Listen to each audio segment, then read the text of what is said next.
Let's talk Tanya for the 7th of Kislev of a leap year. In the last few days of Tanya, we've talked about the importance of mitzvahs, doing mitzvahs, connecting to Hashem in that way, as opposed to trying to create some sort of spiritual connection using the powers of our souls, our love for God, our awe for God, etc. And today the Alter Rebbe is going to add another idea.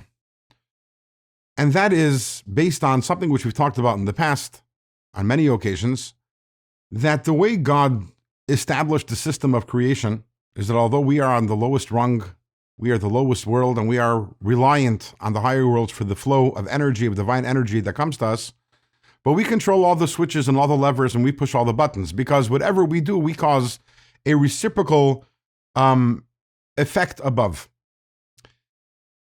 Now, something which is spoken about in Kabbalah a lot is that when we talk about in the higher worlds, everything is composed of oires and kelim, which translates literally, although it's not the greatest translation, but it translates as lights and vessels, or energy and container.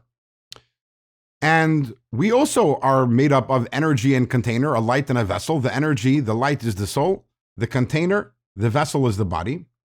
So therefore, the interplay of our light and vessel impacts the interplay of the lights and the vessels in all the higher worlds. Now think about this for a second.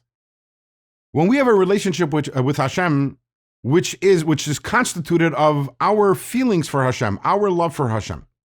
Now, when we have feelings for Hashem, our love, that is the light extending and reaching upwards and outwards out of the container and reaching for and yearning for Hashem.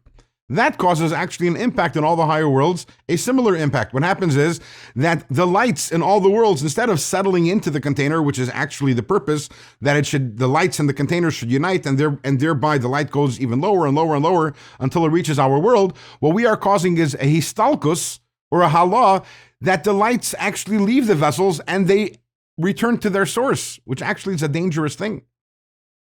Mitzvahs, on the other hand, is the opposite. When we're doing a mitzvah, what we're doing is we are drawing down light into this world, into the physical world, and that has therefore a corresponding impact also in all the higher worlds, that we're drawing the light into the vessels. Now, does that mean that our emotions towards God, our love of God, our awe for God aren't important?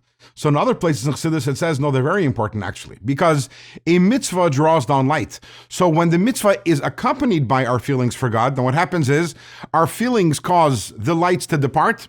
The mitzvah causes a new and even higher energy then to enter our bodies and into the vessels in all the worlds. But if we have only the feelings and we do not have the mitzvahs, then all we're doing is causing a histalkus. The light ascends and departs the container, and that's obviously not a good thing.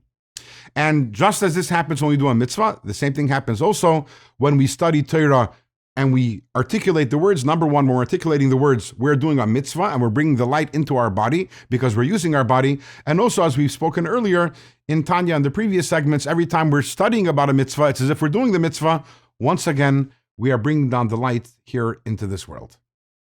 In tomorrow's Tanya, we are going to return to an idea which we spoke about a few days ago, the idea that when we do mitzvahs with a physical object over here, we are actually bringing light into the world of Atzilus. And Alter Rebbe is going to ask the question, how is it that me doing a mitzvah with a physical object over here in this world, a physical object which is actually an object of klipa, that I managed to bring lights into the holiest of worlds, into the world of Atzilus?